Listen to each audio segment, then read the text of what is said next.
उपयुक्त स्वर्ग समीकरणों का प्रयोग करके निम्न में से प्रत्येक का गुणनफल निकालें। इसमें क्या करना है, स्वर्ग समीकरणों का उपयोग करना है और दिए हुए प्रश्नों का गुणनफल निकालना है।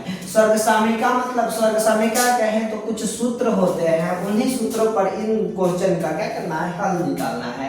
तो इसमें कौन से सूत्र का उपयोग हुआ है ये हम क्वेश्चन देकर बता देते हैं लोग कि इसमें कौन से सूत्र का उपयोग हुआ है।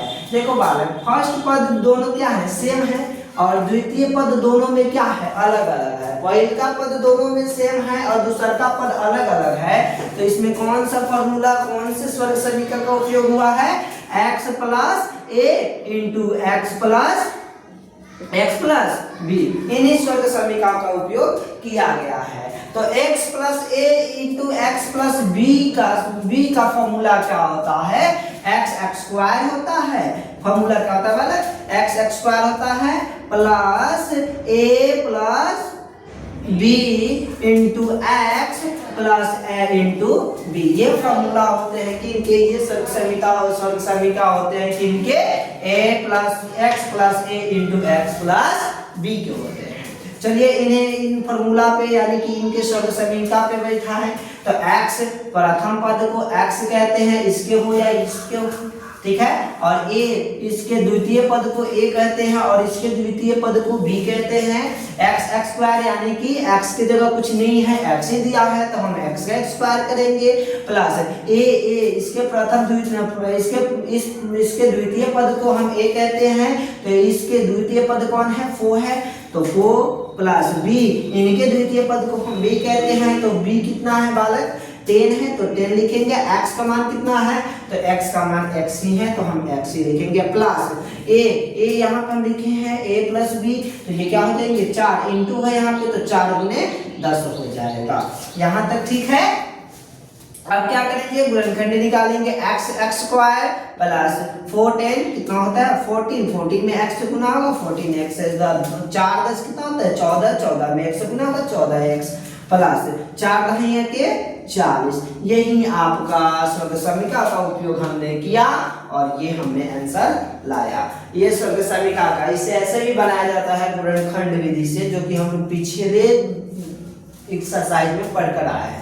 नेक्स्ट क्वेश्चन है 2 नंबर, देखिएगा 2 नंबर, ये है x प्लस 8, क्या है x plus 8 into x minus 10, यही ना है x plus 8 into x minus 10। चलिए x plus 8 into x minus 10, इसमें भी वही स्वर्ग समीकरण का उपयोग किया गया है, लेकिन यहाँ पे प्लस है यहाँ पे माइनस है। इसमें क्या था, यहाँ भी प्लस था वहां पे माइनस था, तो इसमें स्वर्ग समीकरण का उपयोग किया गया है x minus x plus a into x minus b का।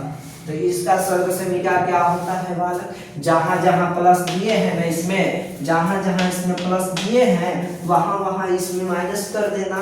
तो यानी कि x स्क्वायर, वहां जहां प्लस था वहां माइनस दे देंगे, minus a plus b into, sorry minus देना है ना, a minus b into x plus था, माइनस देंगे a इंटू b। यही होगा इनका स्वर्ग समीकरण। अब इन स्वर्ग समीकरण पे बनाएंगे, इसका हल पाएंगे। x का मान कितना है, x ही है, तो x का स्क्वायर माइनस a, इसके द्वितीय पद a होता है और इसके द्वितीय पद क्या होते हैं, b होते हैं। यानी कि a 8 माइनस क्या हो जाएगा 10 हो जाएगा।